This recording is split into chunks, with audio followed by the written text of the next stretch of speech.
আসসালামু আলাইকুম। আজকে আমরা কথা বলবো বাংলাদেশের পররাষ্ট্রনীতি এবং কূটনীতি নিয়ে।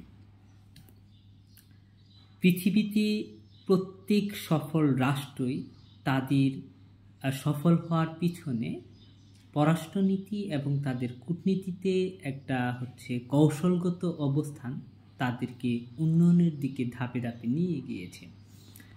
আমরা জানি যে একটা দেশ যদি তাদের যে অর্থনৈতিক উন্নয়ন করতে চায়,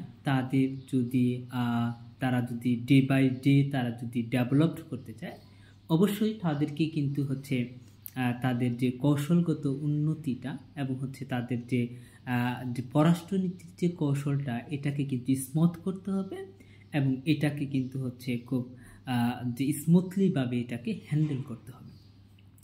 এখন আমরা আসি যে আমরা আমাদের ইটা কেমন হবে, যে আমাদের পররাষ্ট্রনীতিটা কেমন হবে। তাহলে একটা দেশের তার টেকসই উন্নয়ন এবং সার্বভৌম রক্ষার জন্য আমরা এটা করতে পারি। এবং একটা দেশের যে পররাষ্ট্রনীতি তখনই যে এটা যে নর্মাল হবে যখন এটা ন্যায় বিচার প্রতিষ্ঠিত হবে, এটা সার্বভৌম রক্ষিত হবে এবং সততা এবং ন্যায় থাকবে। আমরা ইতিমধ্যে আমরা দুইটা সুযোগ পেয়েছিলাম। 1971 সালে মুক্তিযুদ্ধের পরে আমাদের দেশটার পররাষ্ট্রনীতিতে আমরা একটা আমূল পরিবর্তন নিয়ে আসতে পেরেছিলাম, একটা সুযোগ পেয়েছিলাম। এবং 1991 সালে আমরা একটা সুযোগ পেয়েছিলাম, যেটা গণ অভ্যুত্থানের পরে। কিন্তু আমরা সেই দুইটাকে আমরা ভালোভাবে আমরা কাজে লাগাতে পারিনি। আমরা বর্তমান সময়ে আমাদের ছাত্র সমাজের মাধ্যমে আমরা একটা অভ্যুত্থান ঘটিয়ে আমরা এরকম একটা পর্যায়ে রয়েছি, যেটা আমাদের পররাষ্ট্রনীতিতে এবং কূটনীতিতে একটা আমূল পরিবর্তন আনা দরকার, যেটা বাংলাদেশের অন্তর্ভুক্তিমূলক কৌশলগত যাতে স্থাপিত হয় এবং আমাদের সার্বভৌমত্ব যাতে রক্ষিত হয় এবং আমাদের দেশে যাতে ন্যায় বিচার প্রতিষ্ঠিত হয় এবং প্রত্যেকটা দেশের সাথে যাতে আমাদের বন্ধুত্ব সম্পর্ক হয়। এরপর আমরা যদি দেখি, এটাকে আমরা দুইভাবে কাজ করতে পারি। একটা আমাদের দেশের যে স্ট্র্যাটেজিক যে একটা অবস্থা, যেমন আমরা এটাকে কিভাবে আমরা পরিবর্তন করতে পারি। আমরা এটাকে পরিবর্তন করতে পারি দুইটি ধাপে। এক আমাদের জনগণের আশা আকাঙ্ক্ষার ভিত্তিতে, দুই আমাদের সবচেয়ে যে দক্ষিণের যে বঙ্গোপসাগর রয়েছে তাকে কেন্দ্র করে কিন্তু আমাদের এই যে পররাষ্ট্রনীতিটাকে আমরা সাজাতে পারি। আমরা এমন পররাষ্ট্রনীতি সাজবো যাতে আমরা এখানে চারটি ওয়ে আমরা করতে পারি। এক আমরা যদি কোনো একটি যে প্রতিবেশীর দিকে আমাদের ঝুঁকতে হবে, দ্বিতীয় কোনো পরাশক্তির দিকে আমাদেরকে ঝুঁকতে হবে, এবং তৃতীয়ত আমাদের ভারসাম্য বজায় রাখার প্রচেষ্টা করতে হবে এবং স্বাধীন এবং পারস্পরিক অন্তর্ভুক্তিমূলক আমাদের কূটনীতিটা আমাদের করতে হবে।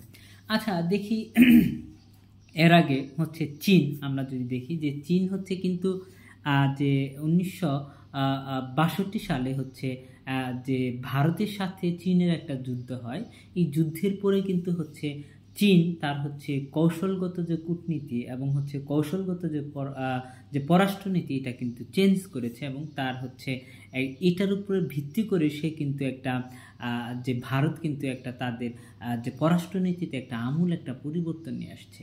ঠিক তেমনইভাবে যুক্তরাষ্ট্র কিন্তু তাদের ডক্ট্রিন যে মতবাদ রয়েছে, এই ডক্ট্রিন মতবাদের ভিত্তিতে তারা কিন্তু তাদের পররাষ্ট্রনীতিতে একটা আমূল পরিবর্তন নিয়ে আসছে।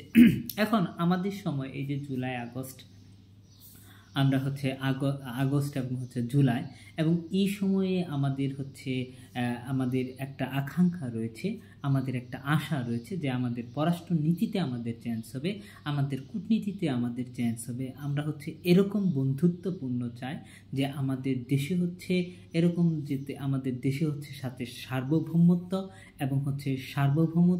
এবং জনগণের আকাঙ্ক্ষাটা যাতে আমাদের এই পররাষ্ট্রনীতি এবং আমাদের এই কূটনীতিতে যাতে এই বিষয়টা থাকে, এটা আমাদের সবসময় লক্ষ্য রাখতে হবে।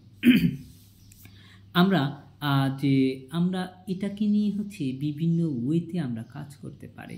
১ নাম্বার কাজ হচ্ছে আমরা জানি যে আমাদের যদি আমরা কোনো প্রতিবেশী দেশের দিকে যদি আমরা ঝুঁকে পড়ি, আমাদেরকে ঝুঁকে পড়তে হবে, কারণ আমরা যেহেতু নিম্নবিত্তের দেশ, নিম্নবিত্ত আয়ের দেশ, সুতরাং আমাদের প্রতিবেশীদের দিকে আমাদের ঝুঁক রাখতেই হবে। সেকেন্ডলি হচ্ছে আমাদের এরকম একটা পরাশক্তির দিকে আমাদের ঝুঁক নিতে হবে, যাতে তারা আমাদেরকে বিভিন্নভাবে বিভিন্ন ওয়েতে যাতে তারা আমাদেরকে সাহায্য সহযোগিতা করে। ৩ নাম্বার হচ্ছে আমাদের হচ্ছে সার্বভৌমত্ব রক্ষা এবং হচ্ছে জনগণের অধিকার নিশ্চিত করতে আমাদের সর্বোচ্চ সচেতন করতে হবে এবং সর্বোচ্চ সচেষ্ট থাকতে হবে।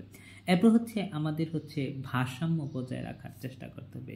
এই জন্যে আমাদেরকে যারা বর্তমান সরকার রয়েছে, বর্তমান পলিটিশিয়ান যারা রয়েছে এবং হচ্ছে যারা বর্তমান নাগরিক সমাজ, সচেতন নাগরিক সমাজ রয়েছে এবং গণমাধ্যমগুলোকে হচ্ছে যৌথভাবে তাদেরকে কাজ করতে হবে এবং ঐক্যমত্যের ভিত্তিতে হচ্ছে কাজ করতে হবে। তাহলে আমাদের পররাষ্ট্রনীতিটা অবশ্যই শক্তিশালী হবে। আমরা বলে রাখা ভালো, যে রাষ্ট্র কাজ করে নির্ধারিত জাতীয় স্বার্থের ভিত্তিতে তারা টিকে থাকে। আবার বলি, যে রাষ্ট্র কাজ করে তাদের নির্ধারিত জাতীয় স্বার্থের ভিত্তিতে তারা হচ্ছে টিকে থাকতে পারে। যে দেশ কাজ করে তাদের প্রাতিষ্ঠানিক ডেভেলপমেন্টের ভিত্তিতে তারা হচ্ছে বিকশিত হয়। এটা মাথায় রাখতে হবে।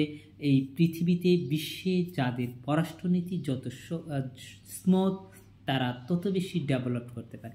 আমরা উদাহরণস্বরূপ বলতে পারি হচ্ছে যেমন সিঙ্গাপুর, তারপর হচ্ছে ভিয়েতনাম, এরপর যে আরও বিভিন্ন যে উন্নত দেশগুলো ছিল, তাদের হচ্ছে এই যে প্রগ্রেস হওয়ার সবচেয়ে অন্যতম কারণ হচ্ছে তাদের পররাষ্ট্রনীতিতে হচ্ছে স্মুথ করা এবং পররাষ্ট্রনীতিটাকে হচ্ছে খুব ইজি এবং হচ্ছে সফট করা এবং এখানে কৌশলগত অবলম্বন বজায় রাখা। ধন্যবাদ সকলকে।